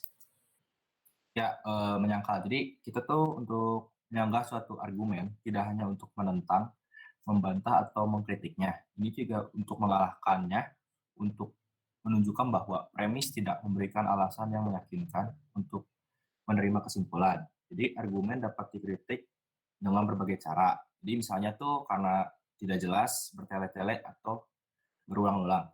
Next. Jadi tuh ada dua cara di mana sebuah argumen dapat ditangkal. Yang pertama, menunjukkan bahwa premis atau sekelompok premis kritis salah atau meragukan. Yang kedua, menunjukkan bahwa kesimpulan tidak mengikuti dari premisnya. Next. Jadi itu terkadang mungkin untuk mengalahkan atau menyangkal argumen dengan menunjukkan bahwa satu premisnya salah. Jadi contohnya tuh our president live in White House. Terus berarti Paris Hilton is president. So Paris Hilton live in the White House. Jadi di sini tuh sekedar mencatat bahwa premis kedua salah sudah mencakup untuk membantah argumen tersebut. Karena premis ini salah, argumen tersebut gagal memberikan alasan yang baik untuk menerima kesimpulan. Namun, argumen seperti ini dapat disangkal dengan menunjukkan bahwa satu atau lebih premis kritis mereka salah. Semua argumen yang beralasan memiliki beberapa premis atau kelompok premis yang diperlukan untuk mendukung kesimpulan. Next. Jadi itu ini adalah premis kritis argumen dengan dukungan esensial. Jadi contohnya tuh I ran 5 miles on Saturday, I ran 10 miles on Sunday, so I ran 15 miles this weekend. Jadi itu dalam contoh ini tuh kedua premis sangat tidak penting untuk keberhasilan argumen. Tapi jika satu terbukti salah, maka kesimpulan tuh tidak akan didukung. Next. Terus tuh ada tentu berbagai cara untuk menunjukkan bahwa premis itu salah atau meragukan. Itu misalnya tuh kita tuh satu menarik jadi itu kita harus satu menarik pengalaman pribadi, yang kedua menarik pengetahuan umum, yang ketiga menarik sumber referensi yang memiliki reputasi baik. Yang keempat tuh perhatikan bahwa premis tersebut bertentangan dengan diri sendiri atau palsu atau meragukan di wajahnya. Terus next, yang kelima tuh ada menunjukkan bahwa premis tersebut bertentangan dengan beberapa premis lain dalam argumen. Yang keenam, menunjukkan bahwa premis tersebut didasarkan pada asumsi atau stereotip yang tidak beralasan. Yang terakhir itu secara pribadi menunjukkan bahwa klaim tersebut salah atau meragukan. Terus next slide. Nah, jadi selain strategi sanggahan umum ini, ada dua teknik khusus yang sering berguna dalam menyangkal premis yang salah atau meragukan. Yang pertama tuh reducing to absurd, yang kedua refuting by counter example. Jadi yang pertama tuh kita mengurangi absurd. Jadi itu kita tuh mencoba untuk menunjukkan bahwa kenyataan adalah palsu dengan membuktikan bahwa secara logis menyeratkan suatu yang jelas palsu atau tidak masuk akal. Misalnya teman sekamar kita tuh mengatakan bahwa semua pembunuhan itu salah. Lalu kita tuh mereduksikan klaim itu menjadi tidak masuk akal dan karenanya membantahnya dengan menunjukkan bahwa hal ini menyiratkan bahwa memakan tumbuhan atau hewan apapun atau bahkan bernafas atau menyikat gigi adalah salah. Karena tuh kita tuh dengan kita makan hewan itu tuh kita juga membunuh hewan, dan kita juga menyikat gigi itu kita membunuh mikroorganisme. Jadi tuh klaim tersebut secara harfiah memiliki implikasi yang tidak masuk akal dan karena itu salah. Terus yang kedua tuh itu tuh contohnya tuh membuktikan bahwa klaim umum yaitu klaim dalam bentuk misalnya kita semua A adalah B atau sebagian besar A adalah B adalah salah. Misalnya misalnya kita tuh semua presiden Amerika Serikat abad ke-20 itu kaya. Kita dapat menyangka klaim universal itu melalui satu contoh beralasan. Atau misalnya saya berkata hampir semua presiden pasca Perang Dunia Kedua adalah Partai Republik. Kita dapat menyangkal klaim dengan mencatat bahwa Truman, Kennedy, Jackson, Center, Clinton, dan Obama semua Demokrat. Jadi kesimpulannya Anda dapat menyangkal argumen dengan menunjukkan bahwa premis utama dari argumen tersebut salah atau meragukan. Next slide. Nah, jadi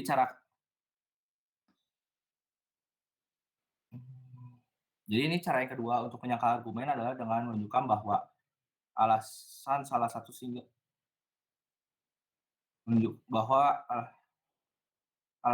salah sehingga kesimpulan tidak sesuai dengan premisnya. Jadi kita dapat menunjukkan bahwa argumen itu tidak valid secara deduktif. Jadi itu kesimpulannya tidak mengikuti dengan kebutuhan yang ketat dan premis atau lemah secara induktif. Kesimpulannya tidak mengikuti mungkin dari premis. Next slide.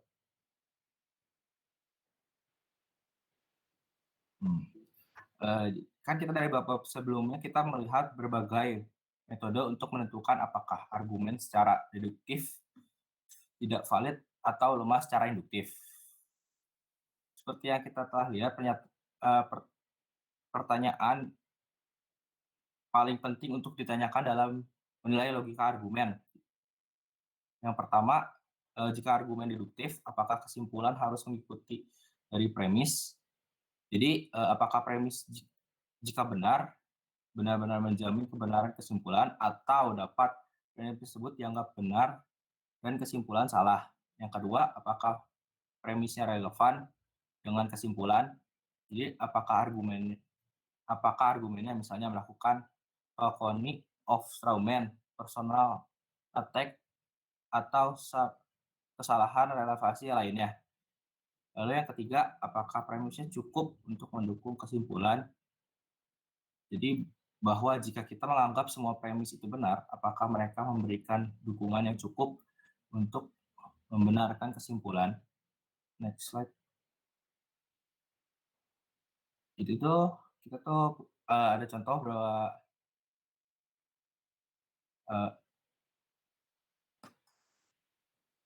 jadi itu dalam kehidupan nyata seperti yang telah kita lihat, jarang sekali argumen diajukan dalam bentuk deduktif atau induktif. Hal yang sangat umum adalah orang-orang menawarkan serangkaian alasan atau klaim yang mereka yakini secara seimbang memberikan dukungan yang memadai untuk klaim tersebut.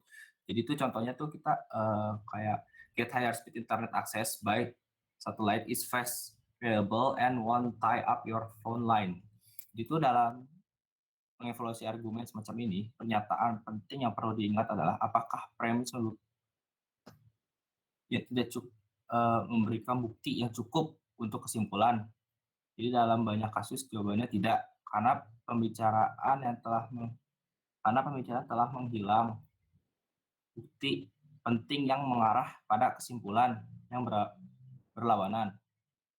Jadi itu kayak iklan yang tadi tuh internet iklan untuk akses internet berkecepatan tinggi tidak menyebutkan biaya apapun yang terkait dengan pembelian layanan berkecepatan tinggi. Jadi biaya pemasangan yang besar ditambah dengan pembayaran bulanan yang tinggi atau komitmen kontrak jangka panjang yang biasanya diperlukan. Jadi itu singkatnya tuh bahwa jika kita setuju bahwa semua premis dalam sebuah argumen adalah benar dan relevan, kita masih dapat menyangkal argumen tersebut jika kita dapat menunjukkan bahwa premis tersebut tidak memberikan dukungan yang memadai untuk kesimpulan. Jadi seringkali hal ini dapat dilakukan dengan mengutip bukti yang tidak disebutkan oleh pembela yang mengarah pada simpulan yang berbeda. Next. Sekian dari kelompok kami. Terima kasih. Oke, iya, baik ya. Oke, bisa di stop sharing. Ya, saya kira satu penjelasan yang juga menarik ya. Beberapa termasuk jangan terlalu mudah kita yakin pada observasi yang kita lakukan. Kita harus selalu mengingat bahwa observasi yang kita lakukan bisa saja salah. Observasi itu biasanya hanya mengandalkan indera-indera yang manusia miliki. Penglihatan, pendengaran, penciuman, dan lain-lain. Tapi sebenarnya nggak terbatas itu, juga termasuk kemampuan menganalisis, melihat sesuatu kondisi data, umpamanya. Ya, kita harus selalu tahu bahwa dengan keterbatasan yang kita miliki, suatu observasi yang sekarang kita miliki bisa jadi itu keliru.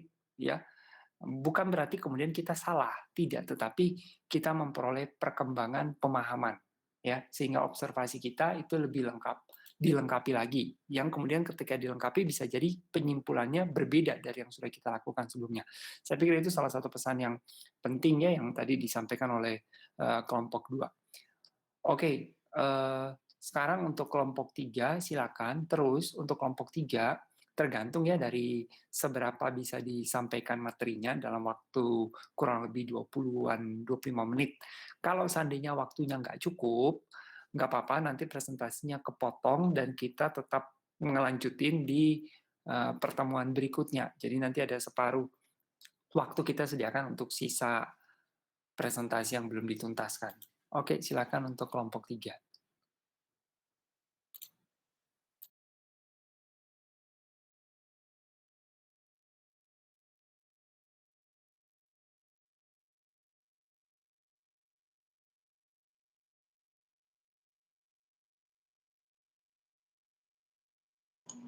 Izin share screen ya Pak ya. Silakan.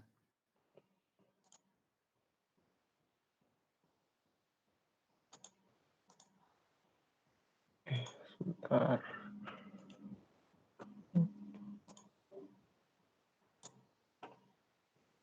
Apakah sudah bisa terlihat Pak?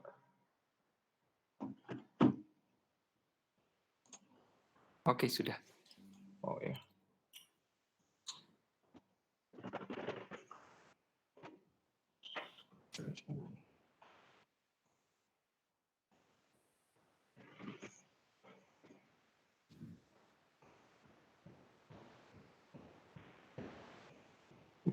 Silakan dimulai, Markus. Iya, selamat pagi semuanya. Sekarang kelompok kami akan mempresentasikan tentang logika kategorikal. Boleh next. Yang pertama itu ada categorical statement. Next. Nah, categorical statement itu merupakan hubungan antara dua atau lebih kategori atau kelas tertentu.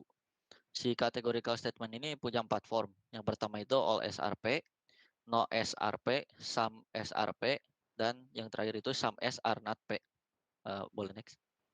Nah, dari hubungan kedua itu kita bisa untuk mengecek validitasnya itu kita bisa menggunakan Venn diagram. Seperti contoh misalnya all Democrats are liberal. Nah, untuk pertama kita buat dulu lingkaran untuk merepresentasikan tiap kelas. Satu untuk Demokrat dan satu untuk liberal. Nah, setelah itu kita tuh harus menghubungkan kedua lingkaran tersebut untuk mengindikasikan bahwa kedua kelas tersebut itu saling berelasi. Setelah dihubungkan maka akan ada area-area seperti berikut. Area pertama itu menjelaskan bahwa itu tuh area Demokrat tapi bukan liberal.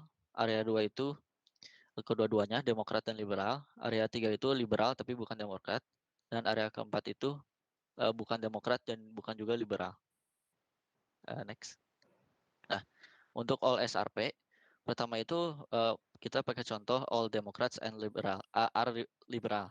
Nah, untuk merepresentasikannya itu kita bikin dulu diagram yang kayak tadi, dan akan ada bagian yang diarsir seperti gambar tersebut. Nah, area yang diarsir itu menandakan bahwa bagian tersebut itu kosong atau tidak punya anggota. Nah, karena area tersebut kosong, maka diagram tersebut menyatakan bahwa tidak ada anggota dari Demokrat yang tidak liberal, atau dengan kata lain bisa juga disebut semua anggota Demokrat itu adalah liberal. Next. Nah, untuk no SRP, untuk mengatakan tidak ada Demokrat adalah anggota liberal, sama aja kayak tidak ada anggota dari kelas Demokrat merupakan anggota dari kelas liberal. Nah, hal ini berarti tidak ada overlap di antara kedua kelas tersebut. Maka di gambar diagram Venn-nya, di area yang overlap, yang di tengah-tengah itu kita arsir. Nah, setelah arsir, maka area overlap-nya itu akan kosong. Jadi, dengan demikian, diagram tersebut menyatakan bahwa siapapun yang ada di Demokrat bukan merupakan anggota liberal karena area overlap-nya kosong. Next.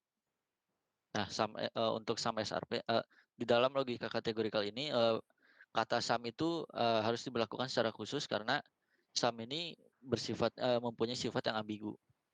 Nah, sum ini di dalam logika kategorikal akan diartikan secara konsisten menjadi at least one. Next. Nah, untuk sum SRP, kita pakai contoh sum Democrats are liberals. Ini sama aja kayak there exists at least one Democrat and that Democrat is a liberal. Jadi setidaknya ada satu anggota di Demokrat dan anggota tersebut merupakan anggota dari liberal juga. Maka dari itu kita kasih tanda X di daerah yang overlap. X ini nandain bahwa setidaknya ada satu member Demokrat dan termasuk ke dalam anggota liberal juga. Next. Nah, untuk sum SR not P ini juga sama kayak yang tadi, sama dengan sum SRP. Pada statement some Democrats are not liberal, ini juga dapat diartikan at least one Democrat is not liberal. Artinya setidaknya ada satu anggota di bagian Demokrat dan anggota tersebut bukan merupakan bagian dari liberal. Nah, maka kita taruh tanda X di bagian seperti gambar tersebut. Dan setelah kasih tanda X, maka diagram tersebut menyatakan bahwa setidaknya ada satu member dari kelas Demokrat dan member tersebut bukan merupakan member dari kelas liberal. Selanjutnya akan dilanjutkan oleh yang selanjutnya tuh translating into standard categorical form. Lanjut boleh. Jadi kalau di dalam percakapan sehari-hari juga tuh kalimat yang diucapkan itu bisa diubah jadi standar categorical form. Tapi kalau di sini lebih mengarah ke kalimat Inggris daripada percakapan Indonesia, soalnya struktur kalimat Inggris sama Indonesia kan agak beda. Jadi kalau yang ini lebih ke bahasa Inggrisnya. Yang tadi kayak Markus bilang ada standar categorical form kan ada 4 bentuknya. Nah, dari keempat bentuk itu tuh dia ada persamaannya. Yang pertama, semuanya tuh dimulai dari all, no, atau some. Nah, all, no, atau some ini disebut sebagai quantifier atau pembilang. Jadi, kayak untuk menyatakan jumlah, kalau di bahasa Inggris itu semua, tidak ada, atau beberapa. Nah, terus semuanya itu punya subjek. Subjek di sini tuh yang S-nya itu. Nah, kalau misalkan yang predikatnya itu yang P, jadi kayak yang predikat lah. Nah, kemudian ada yang namanya juga copula. Copula itu kata kerja penghubung, tujuannya buat menghubungin subjek sama predikat. Boleh lanjut? Nah, cara ngubah kalimat biasa jadi kalimat standar kategori form-nya itu gimana? Yang pertama itu ungkapan semua non standar dari subjek sama predikat diubah harus jadi kelas. Maksudnya gimana? Jadi kayak contoh kalimatnya nih, some roses are white. Nah, di situ kan si subjek jadi ini tuh harus ditulis ulang supaya yang ditujunya itu bukan cuma satu buah adjektif, tapi biar jadi kelas. Karena di sini kan some roses are white, yang ditunjukin dari sini kan predikatnya itu white putihnya. Nah, kalau aturannya, predikatnya itu nggak boleh adjektif, tapi harus diubah ke kelas. Jadi di sini kita tambahin kata flowers di belakangnya biar jadi ada kelas bunga. Terus selanjutnya yang kedua, ubah ungkapan semua non-standard verb. Jadi kalau supaya konsisten, kata penghubung atau kopula yang boleh dipakai itu cuman boleh pakai kata are sama are not. Selain itu harus diganti. Contohnya, some students walk to school. Kan di sini kata penghubungnya nggak ada tuh. Nah, jadi harus nggak ada. Nah, di sini harus ditambahin atau diganti. Jadi some students are persons who walk to school. Tuh. Dan contoh keduanya juga itu all, udah. Yang step 3. Yang contoh keduanya, ya udah step 3. Tambahkan quantifiers bila nggak ada. Yang tadi di depannya itu ada all, some, sama no itu. Kalau misalkan nggak ada, harus ditambahin. Kayak misalkan koalas are marsupials. Itu marsupials, jadi diganti jadi all koalas are tambahin di depannya jadi all koalas are marsupials. Terus Californians are health nuts, ditambahin di depannya jadi some Californians are health nuts. Nah, di sini kadang kan suka susah tuh ya nentuin sebenarnya si penulis atau pembicara ini ngemaksudin kalimatnya tuh buat jumlah yang mana, apakah untuk semua atau buat beberapa. Nah, kalau misalnya kayak gitu, kita harus mengartikannya tuh dengan pikiran terbuka. Contoh, bankers are konservatif. Di Twinnya jadi some bankers are konservatif, karena kalau dipikir-pikir kan nggak mungkin semua bankers konservatif. Tuh. Boleh lanjut aja deh.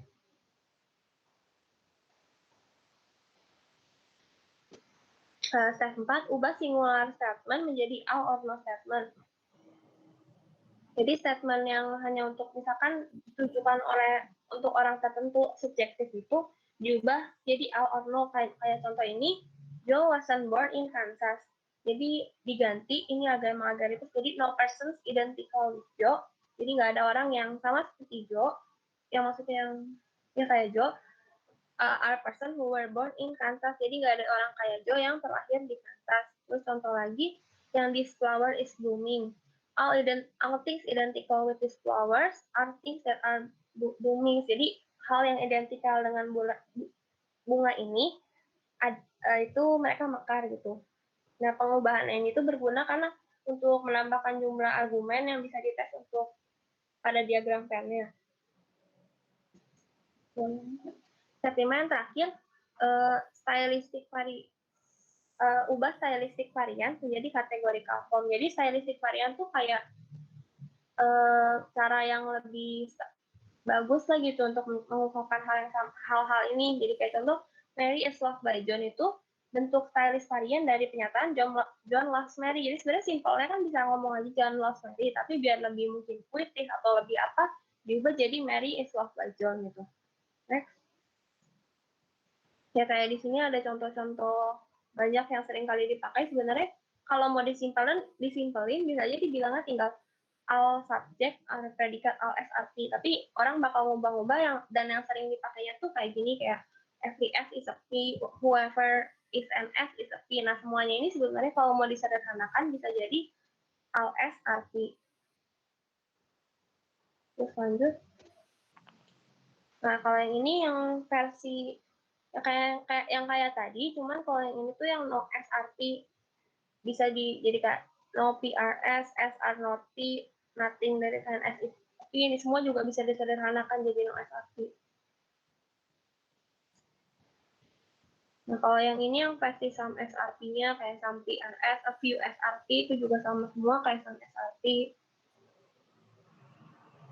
Dan ini sih kayaknya lebih dibaca sendiri aja soalnya karena memang kayak bentuk lainnya aja. Karena kayak yang ini juga sama SR not P, sama semua bisa diganti. Oke. Berikutnya adalah syllogism and categorical syllogism. Syllogism adalah argumen deduktif, terdiri dari 3 kalimat yang berisi 2 kalimat premis dan sebuah kesimpulan. Kemudian, categorical syllogism adalah argumen deduktif yang seluruh statement dalam argumen tersebut berbentuk kalimat kategorikal. Contoh categorical syllogism adalah sebagai berikut. All snakes are reptile. all snakes are cold-blooded animals. So all snakes are cold-blooded animal. Berikutnya adalah penggunaan diagram Venn untuk pengujian categorical syllogism. Di sini untuk contoh kasusnya adalah no doctors are professional wrestlers. Kemudian statement berikutnya all cardiologists are doctors. Kemudian untuk konklusinya adalah so no cardiologists are professional wrestlers. Langkahnya pertama tentu saja kita gambarkan diagram Venn-nya terlebih dahulu seperti yang ada di sini. Ada doctors, cardiologists, dan professional wrestlers. Kemudian untuk statement pertama, no doctors are professional wrestlers, kita gambarkan sesuai aturan diagram Venn sebelumnya. Di sebelah sini untuk menyatakan bahwa tidak ada dokter yang berprofesi juga sebagai profesional wrestler. Kemudian, untuk pernyataan kedua, all cardiologists are doctors, kita masukkan di sini untuk menyatakan bahwa kardiologis itu juga sebenarnya adalah dokter. Dari gambar di sini, dari diagram Venn ini bisa kita lihat bahwa tidak ada bagian yang kita arsir itu saling overlap satu dengan yang lain. Oleh karena itu, konklusi yang menyatakan tidak ada kardiologis yang juga berprofesi sebagai professional wrestler di sini adalah konklusi yang valid dari dua premis sebelumnya.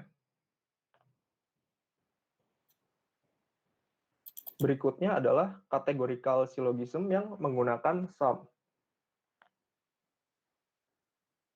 Contohnya di sini adalah some Baptists are coffee lovers. Kemudian all Baptists are Protestant. Kemudian untuk konklusinya, so some Protestant are coffee lovers. Untuk mengerjakan tipe argumen seperti ini yang menggunakan sum, ada 3 aturan yang harus diikuti terlebih dahulu. Yang pertama adalah jika argumen tersebut ada pernyataan yang all or no statement atau statement normal yang tidak menggunakan sum, maka statement tersebut harus dikerjakan sebelum kita mengerjakan statement yang menggunakan sum.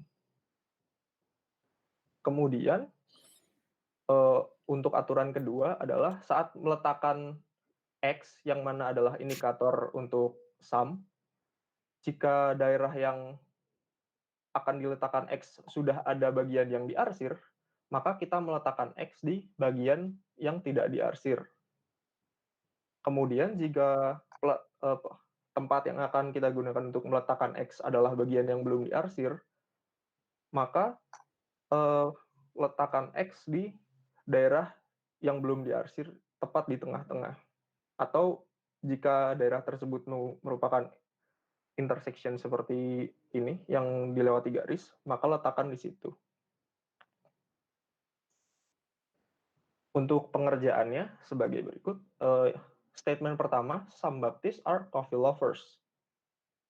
Ingat aturan pertama tadi, jika ada statement yang tidak menggunakan sum, maka kita akan mengerjakan statement yang tidak menggunakan sum terlebih dahulu. Oleh karena itu, kita akan mengerjakan statement kedua, yaitu all Baptists are Protestant. Di sini kita arsir di bagian yang Baptist. Kemudian, baru kita kerjakan yang some Baptists are coffee lovers. Berarti kita letakkan di sini X-nya. Nah, tidak ada overlapping di antara bagian yang diarsir maupun tanda X. Jadi konklusi some Protestant are coffee lovers dapat dibenarkan atau konklusi ini adalah konklusi yang valid. Berikutnya akan dijelaskan oleh Joshua.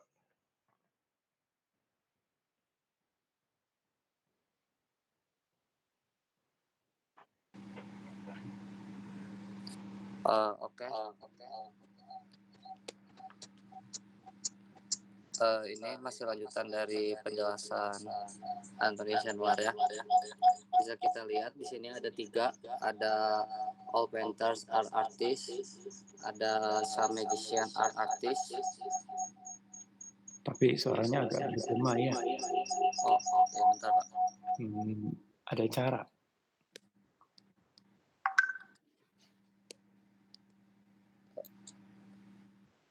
Yang ketiga ada some more magician are painters. Nah itu bisa kita lihat juga dari gambar itu kan ada artis, magician, sama painters. Nah dari situ tuh yang pertama yang all painters are artists itu semua pelukis itu adalah seniman. Yang kedua beberapa pesulap adalah seniman. Dan yang ketiga juga beberapa pesulap adalah pelukis.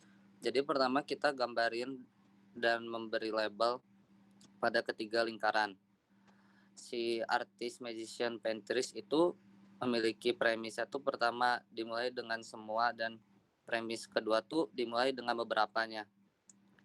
Kita tuh ngebuat si diagram premis pertama itu yang pertama.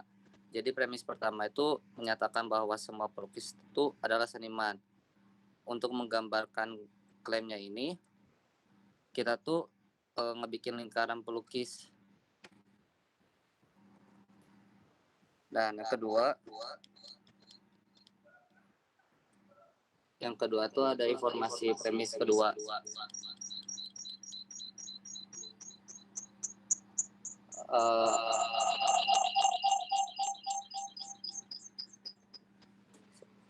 X itu di bagian lingkaran penyihir yang tumpang tindih dengan artis. Nah, si daerah itu dibagi jadi dua. Ada daerah 1 sama daerah 2. Si itu tidak memiliki informasi yang ngejamin menempatin si X di salah satu daerah ini.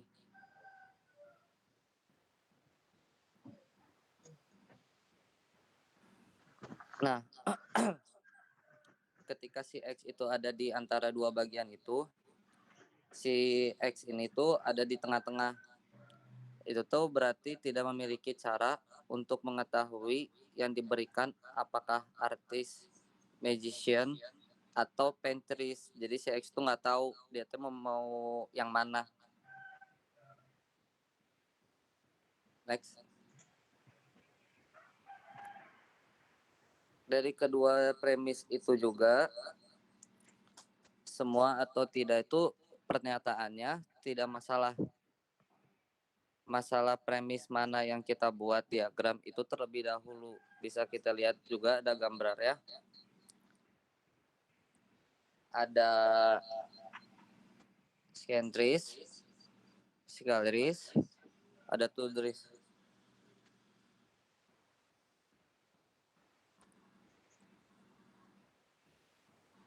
Oke, selanjutnya untuk membuat diagram ini, membuat diagram informasi ini, kita tuh bikin lingkaran ilmuwan yang berpotongan dengan lingkaran balita. Selanjutnya juga kita tuh ngebuat diagram premis kedua. Pernyataannya itu bahwa semua fisikawan itu adalah ilmuwan. Kayak ada yang digambar itu. Untuk mewakilinya juga kita tuh menaungi bagian lingkaran fisikawan yang tidak tumpang tindih dengan lingkaran ilmuwan. Sama ada yang kayak digambar. Bisa kita lihat sama-sama.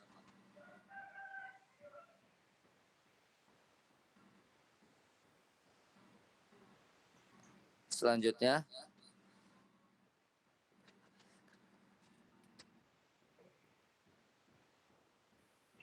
sekian presentasi dari kelompok kami. Terima kasih.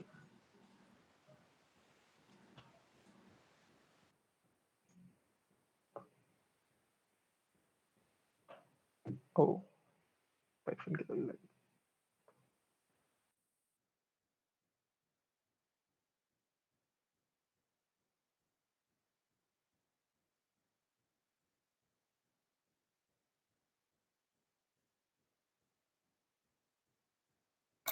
Iya, sorry, saya baru balik.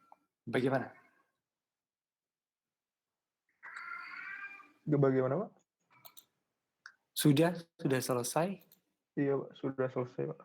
Oke. Jadi terakhir tadi yang soal lingkaran ilmuwan berpotongan dengan yang balita itu ya? Iya, Pak. Oke. Baik.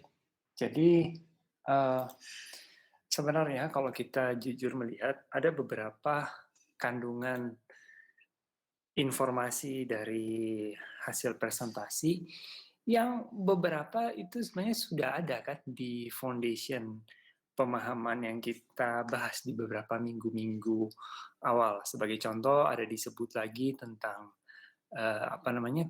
kalau di kita tuh ada yang kita bilang if A then B, if B then C gitu ya.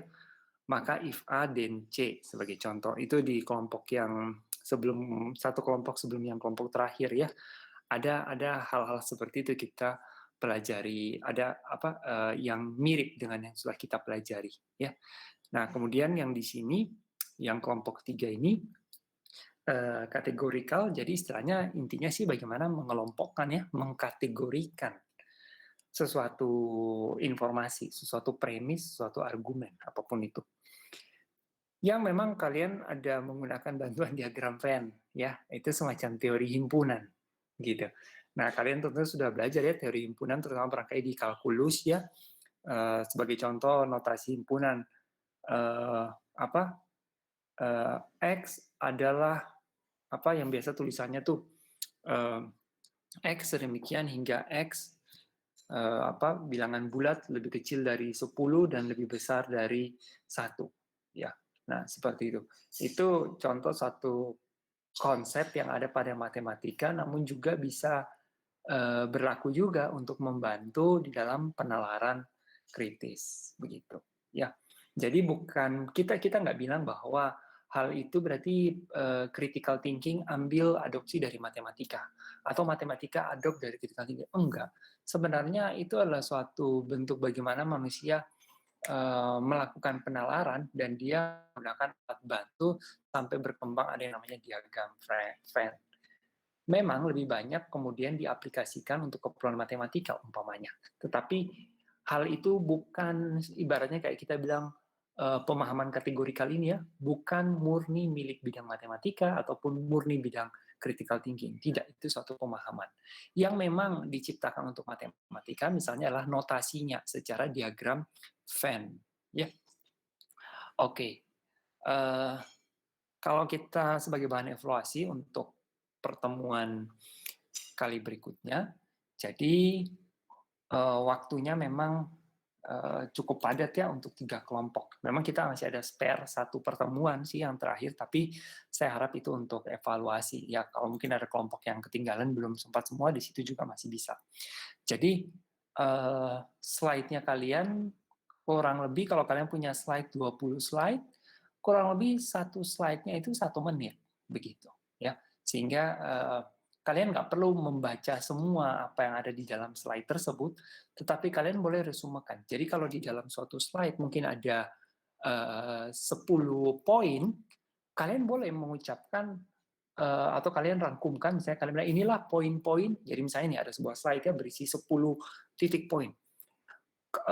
Ada kalanya kalian perlu membaca setiap poin itu dan menjelaskan. Itu kalau tujuannya seperti saya, dosen mengajar. Tapi kalau kalian mempresentasikan, sebenarnya boleh kok kalian bilang, oke, jadi inilah ke-10 poin-poin yang menjadi prinsip di dalam apa, misalnya bla bla bla bla.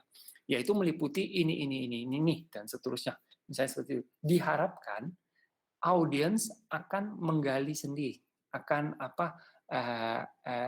mencari tahu itu seperti apa. Lain kalau kita sedang melakukan sesi training, jadi kita dibayar untuk bikin pelatihan, workshop, terus kita nggak ngejelasin semua itu. Nah, biasanya peserta mungkin kecewa, loh saya kan membayar untuk diajarin, kok saya malah disuruh explore cari tahu sendiri, yang mana mungkin itu bisa membuat penyimpulan saya bisa keliru, umpamanya seperti itu. Tapi kalau dalam konteks perkuliahan, memang begitu. Kuliah 2 SKS, 3 SKS kan biasa ada hitungannya ya. Berapa jam tatap muka, berapa jam belajar mandiri. Memang di Indonesia seringkali yang belajar mandiri ini nggak dihitung. ya oleh mahasiswa secara tidak sadar lupa, sehingga perkuliahan itu dinilai kalau waktunya itu dari awal sampai akhir full padat, nah itu berarti dianggap kuliahnya baik gitu. Padahal belum tentu, akan ada porsi dari ini. Ya, justru sebenarnya kuliah yang kayak saya itu biasanya dari awal sampai akhir waktu itu selesai itu kadang tidak selalu efektif ya. Dan saya terus memperbaiki hal itu. Seringkali harus mahasiswa bukan kita spend waktu menghabiskan 2 jam, 3 jam, tetapi lebih kepada apa ya, penyampaian inti apa dan apa eksplorasi yang dilakukan, apa ya tidak selalu diisi dengan istilahnya apa komunikasi satu arah begitu. Oke, untuk informasi, jadi itu yang saya bisa sampaikan. Absensi sudah semua, saya lihat semua hadir ya, jadi tidak ada yang bolong. Dan untuk minggu depan harap persiapan untuk kelompok, sebentar, Google Chrome-nya ke minimize. Untuk kelompok 4, 5, 6. Kelompok 4 topiknya logika proporsional, melanjutkan logika kategorikal ya dari kelompok 3 tadi. Nah, jadi minggu depan jam 11 mulai logika proporsional. Terus kelompok 5 penalaran induksi ya. Nah, ini hampir mirip dengan argumen apa deduktif, induktif gitu ya. Nah, kemudian yang kelompok 6 finding, evaluating, and using source, sumber-sumber, narasumber yang kita jadikan acuan.